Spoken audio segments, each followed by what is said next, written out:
This morning on Inside Texas Politics, Republicans in full control of state government still can't agree on a plan for promised property tax relief for Texans. So what happens from here?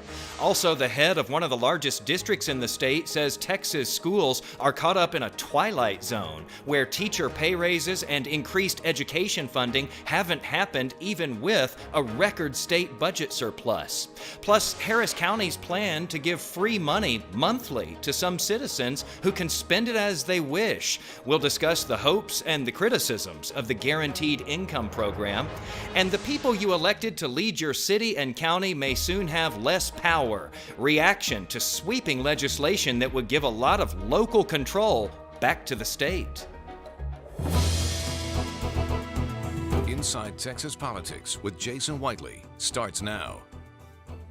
And good morning, everybody. I'm Jason Wheeler in for Jason Whiteley this week. Let's get to the top political headlines from this week before we get into everything else. Nate Paul, the businessman whose dealings with Texas Attorney General Ken Paxton have been a focal point in Paxton's impeachment, was jailed in Travis County Thursday afternoon. A lot of questions remain on this, including whether the federal warrant that resulted in Paul's arrest is in any way tied to Paxton. As we work to get more details on that, the now suspended top lawyer for the state of Texas has retained his own top lawyer as he prepares for his impeachment trial in the Texas Senate. Paxton has hired Houston Attorney Tony Buzbee to defend him on 20 articles of impeachment issued last month by the Texas House. Buzbee immediately held a defiant news conference this week, calling the allegations against Paxton completely untrue and promising a vigorous fight ahead.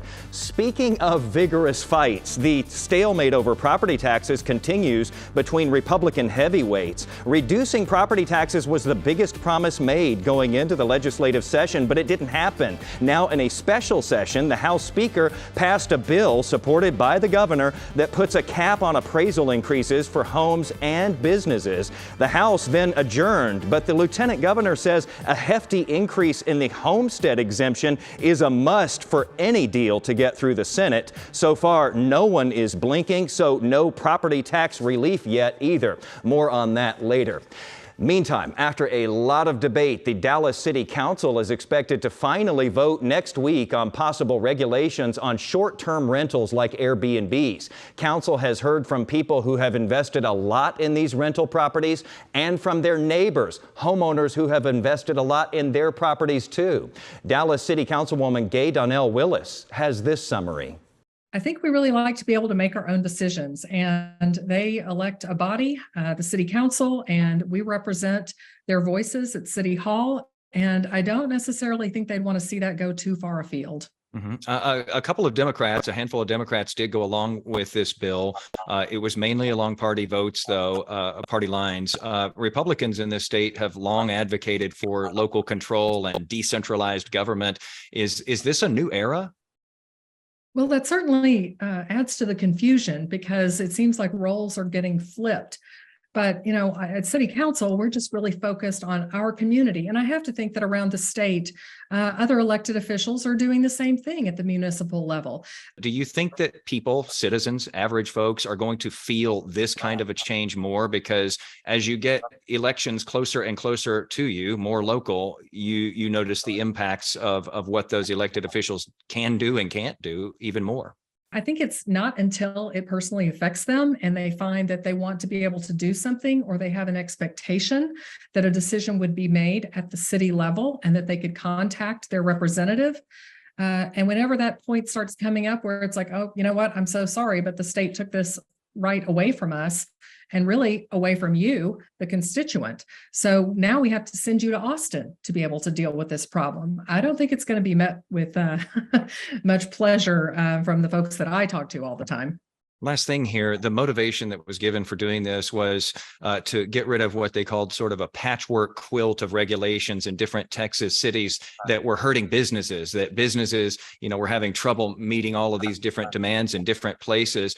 And yet you see that this state is tops in business, has been for years. Firms and workers have been moving here in droves, not just this state, but, Dallas, for example, has just been booming.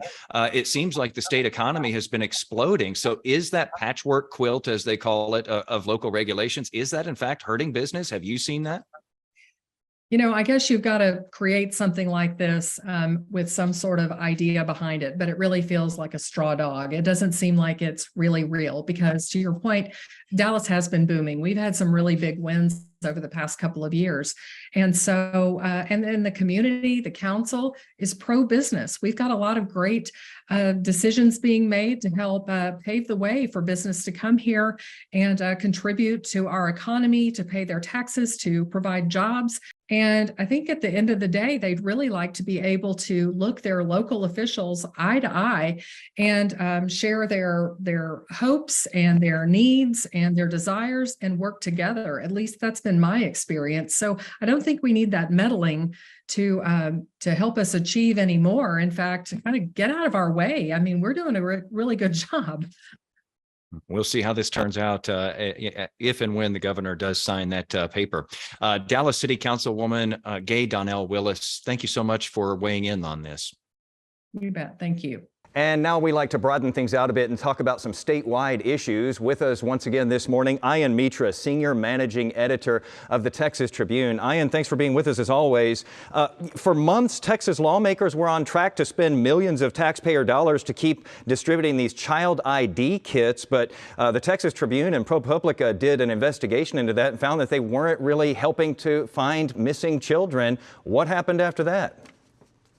Well, after the investigation that you mentioned, where the Tribune and ProPublica found that certain stats relating to the number of missing children were overstated, and some of the issues related to the company's leader who's behind these child ID kits, the state quietly kind of zeroed out the funding that was originally marked, and that was about $5.7 million.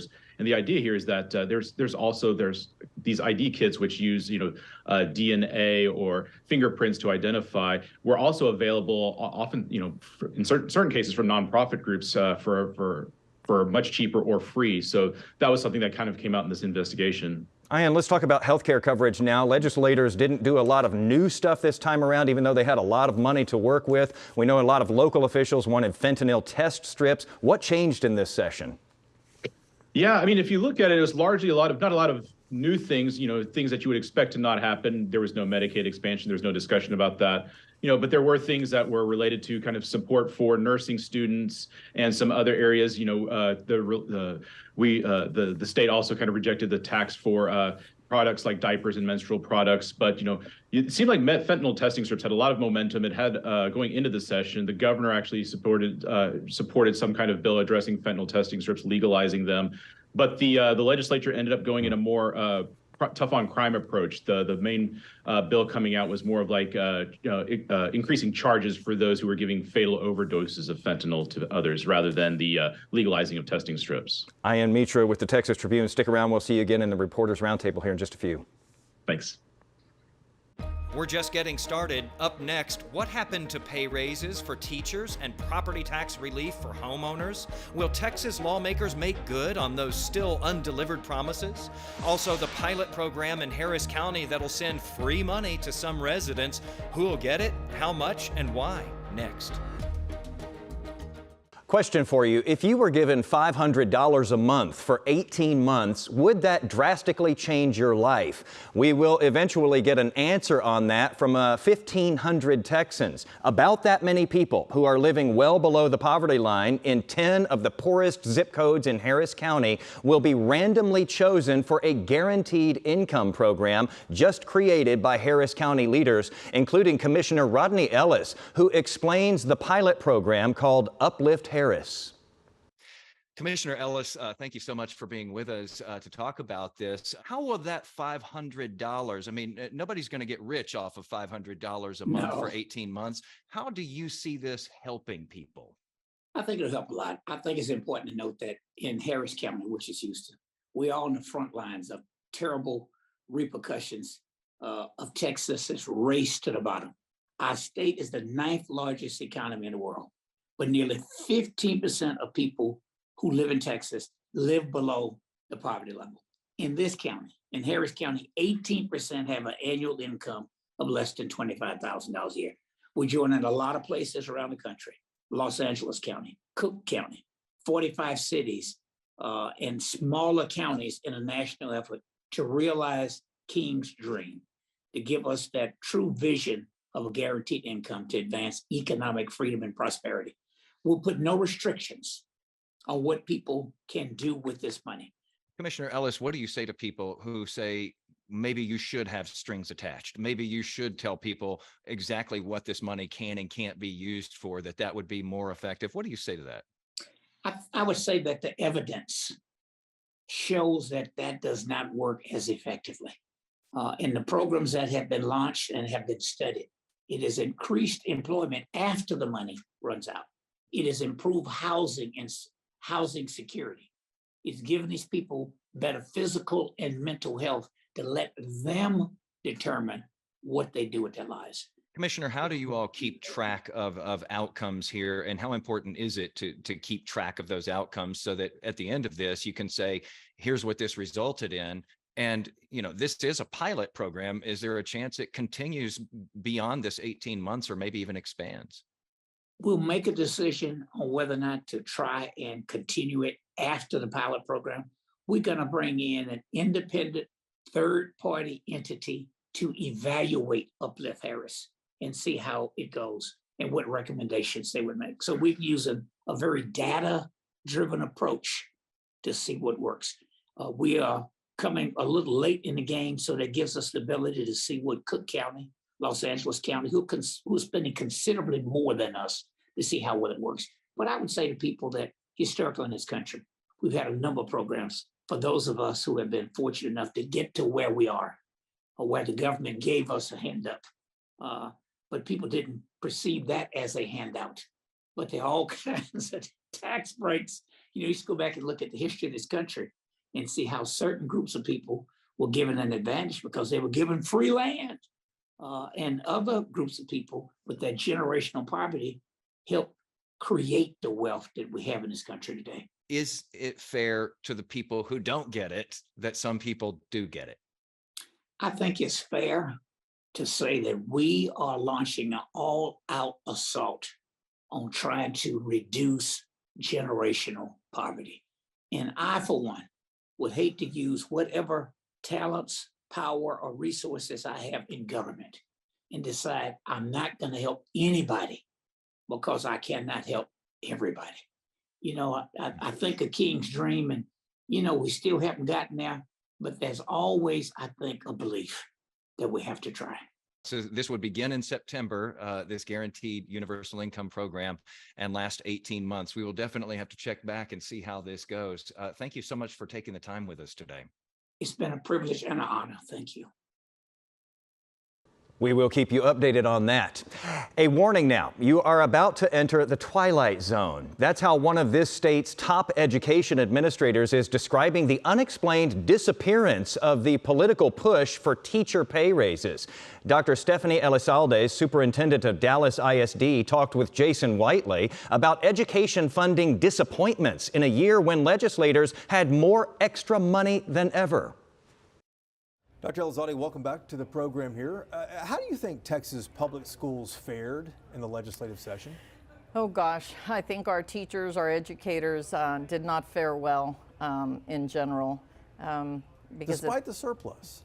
Well, I think that is the issue, Jason. A huge surplus of nearly $33 billion, and our teachers got zero. It's that simple. Do you expect, a lot of people were thinking that's going to come back up in a special session that the governor might call on this, teacher pay raises. Do you expect that to come back up? What are you hearing internally? I'm still going to be hopeful. Even the governor created a task force, and he promised that he would take care of public school teachers. And I'm still holding out hope that maybe that will come to fruition. And I'm also prepared that that may not happen. School funding is another issue that just hasn't been settled. Do you expect public school districts are going to get more money at the end of the day? Right now, I don't think we can expect any help regardless of the it's clear that it didn't matter what the surplus was, because if we wanted to support public schools, then we would have. And we haven't seen it. We haven't even heard an inkling of it. And I think it's very concerning, truly, for our community. I want to ask you about school security. Armed guards was put back into that bill, and that passed, providing the governor signs it. Every school campus in the state will be required to have an armed guard.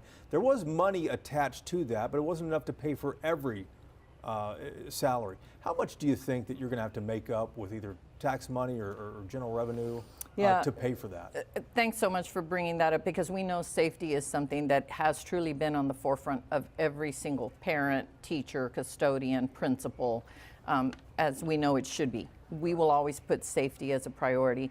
But to your point, we got 28 cents per student and $15,000 per campus.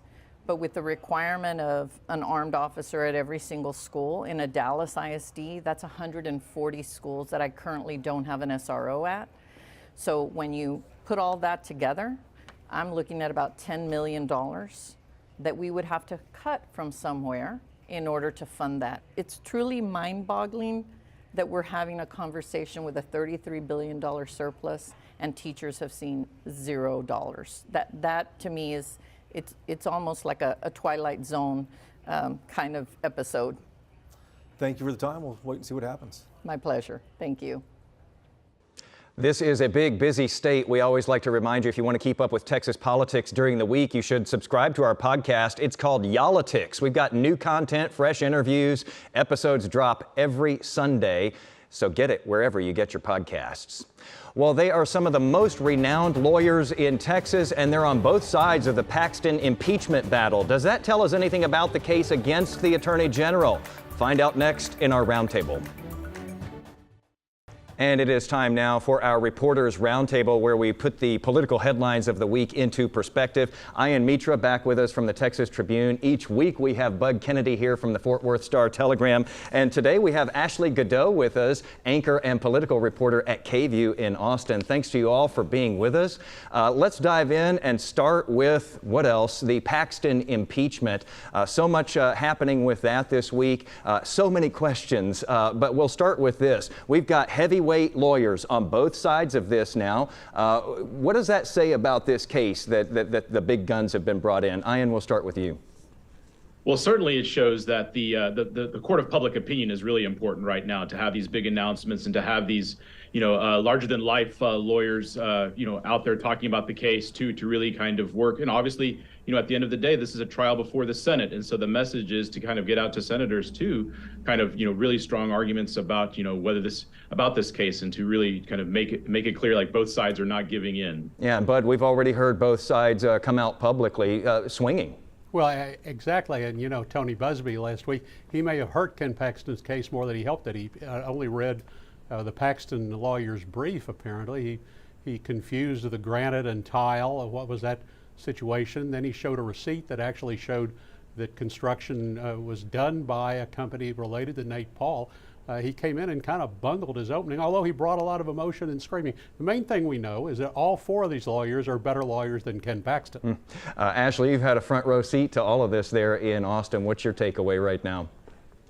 I think it is a lot of show right now. That's what we're seeing in terms of what the attorneys on both sides are seeing. It is certainly noteworthy that such big names are being brought in. It shows just how serious, both sides of this are taking this. But I think it's all going to come down to the facts. And there can be a lot of buzzworthy statements and a lot of screaming and yelling at cameras right now. We all want to see what's going to happen later this summer. It's interesting that you say there's been a lot of show. All of these big attorneys who've come on both sides have been well known for years for being showmen outside the courtroom as well. We can probably brace for a lot more of that as we head through this summer. Let's talk about property tax relief, or lack thereof. It didn't get done in the regular session. It's looking like it's not getting done in special session number 1. Are the top leaders in the Republican Party who are in control in Austin, are they even talking to each other anymore about this, or are they just in their silos right now, Ian, and saying my proposal is the only proposal? It seems like right now, the way that a lot of the leadership has been kind of communicating through social media, that it seems like that some of the behind the scenes talks have kind of slowed down. But ultimately, there's the way this has to work is for them to get behind the scenes again and to talk and to hammer out something. And like you said, it may not happen in the first special session, but this is something that the governor has been determined has made a priority, is determined to make it happen. So it's going to take some kind of some back to the table negotiating to happen. Yeah, Bud, they've got to make this work out. I mean, this was a huge promise going into the session. They've got a whole suitcase full of money. It's just a matter of agreeing here. Yeah, the governor can't keep calling them back for special sessions for nothing. At some point, they have to come out with a combination plan. What you've got is you've got a governor who's got the support of the business community. He's kind of on a roll. He's got so many business groups behind him, but you've got the lieutenant governor who's stuck in the Senate chamber and doesn't want to change. He actually is going for something that's more politically popular, the tax exemption. Ashley, I think we've gotten used to, political gridlock between two parties. This is intra-party, though, and we're all just sort of sitting on the sidelines waiting to see how this shakes out. Yeah, and you wish that they would get in a room and talk to each other instead of talking at each other on Twitter or at each other at events. But I think at the end of the day, we're going to see a winner and a loser here. And that's really what it's going to come down to. Are we going to get homestead exemptions, or are we not going to get homestead exemptions? I think that the governor is kind of hands off of it at this point. He could go either way. That's what it seems based on some of the comments that he made earlier this week during a news conference where he signed some border security bills. He said the House and the Senate aren't that far apart, that there's no reason why they can't, get together and hash all of this stuff out. But someone's gonna lose, and that's, I think, how it's gonna look in terms of the inter-party fighting. Somebody's gonna have to lose this fight. We'll see if property owners win. Ashley, Bud, Ian, thank you all for doing this with us again this week, and thank you for watching. Jason Whiteley is back next week.